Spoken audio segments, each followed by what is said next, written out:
Alright everyone, how's it going? It's been a while. I want to talk about the new characters of the second banner of 1.1.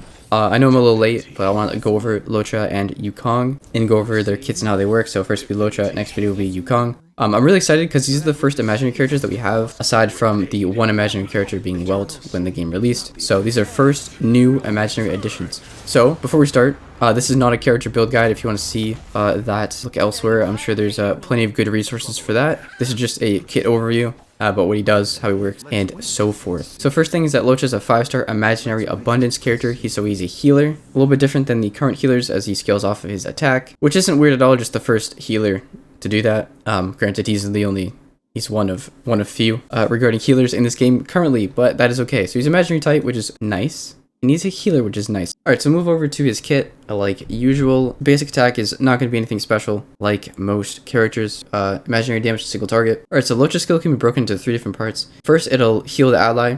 Second, it'll gain a stack of Abyss Flower for a counter, which we'll talk about in a bit. And then lastly, if an ally drops under half HP, he will auto heal them for equivalent to the skill, which scales off of Luocha's attack. This happens without skill points and has a two-turn cooldown. Next is his ultimate. This is actually a big one. This will remove one buff from all enemies on field, and then it's an AoE imaginary attack. And then on top of that, he gains 1 stack of Abyss Flower. We'll see in the bonus abilities later, he actually gets a cleanse as well. A lot of these things are what makes him so strong. He just has so much stuff in his kit. So gains 1 stack of Abyss Flower. What is that? That's tied to his talent. When he gets 2 of these flowers, he auto deploys a field. Lasts for 2 turns.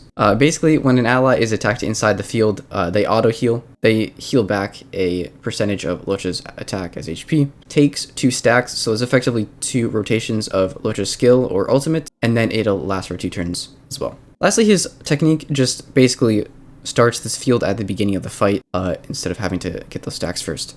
Alright, so moving on to bonus abilities. When the field is active, whenever an ally attacks an enemy, all the other allies on the field restore HP. So this is kind of like the inverse of the field's original ability, right? When the field is active, ally gets hit by enemy, they auto heal. Same thing, ally attacks the enemy, they also heal. Except for the attacker, of course. Luocha's second bonus ability is the big one. This is what adds the cleanse to his skill. I don't actually have him, so I don't know if this works with the auto heal part of the skill, or if it's only the manual activation of the skill, but either way, Luocha has a cleanse in his kit right here. And lastly, his third bonus ability, chance to resist crowd control debuffs increased by 70%. If you're curious, his leveled up stats, all of these, that's 20% attack, 14% HP, and 12.5% defense. Alright, moving on to light cones. Let's talk about light cones. His signature is called Echoes of the Coffin.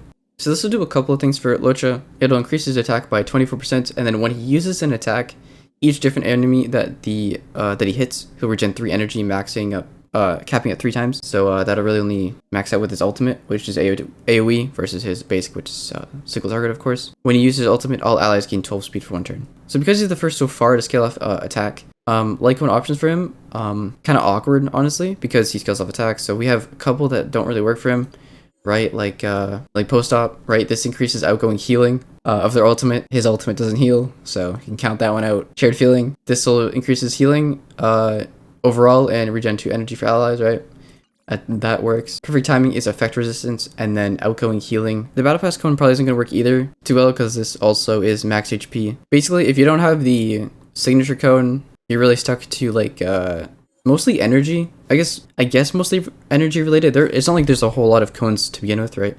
But you have like a little bit of healing, a little bit of energy with shared feeling. Quid pro quo is going to be just energy for allies, and you have perfect time, which is effect resistance and outgoing healing. So I don't have much to say regarding light cones. Just like overall, collectively, it's a bit awkward because he's attack scaling, right? But yeah, done with that. Don't kill me. We're here to just talk about the character, okay? Okay. Let's move on to his Eidolons. First one, when the field is active, increase attack of all allies by 20%. Massive. Number 2, this is an over-under skill, so depending on the ally, when you use his skill, if the ally is under half HP, it'll increase his healing. If they're over half HP, it'll give him a shield for 2 turns. Level 3 is just going to be plus 2 levels to his skill, plus 1 to the basic. Level 4 relates to his field as well, which is a talent. Remember those Abyss Flower stacks. When the field is active, enemies are weakened and they deal less damage overall. Level 5 is plus 2 levels to ultimate and plus 2 to the talent. Lastly, when you use ultimate, 100% chance to reduce all enemies, all type resistance by 20% for 2 turns. Use ultimate, reduce their resistance, take more damage. Absolute whale bait. But this one's kind of tempting, can't lie. Anyways, that's all I have to share about Luocha. I'm really excited he's here. I have spent most of my pulls. I don't know if I'm gonna get him, but I'm going to try. I'm super excited that he's here. I hope I can get him too.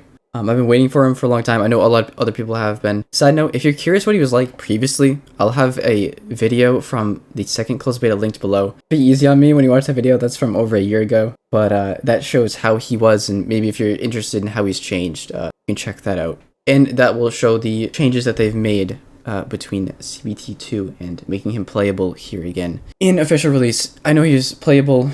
Was he playable? I think he was playable in a trial, actually. In the final closed beta. But listen, dude, it's not the point, okay? This video feels very chaotic. I'm glad Luocha and Yukong are here. I'm glad we have new imaginary characters. I'll be talking about Yukong next. Let me know if you're going for Luocha. Okay, bye.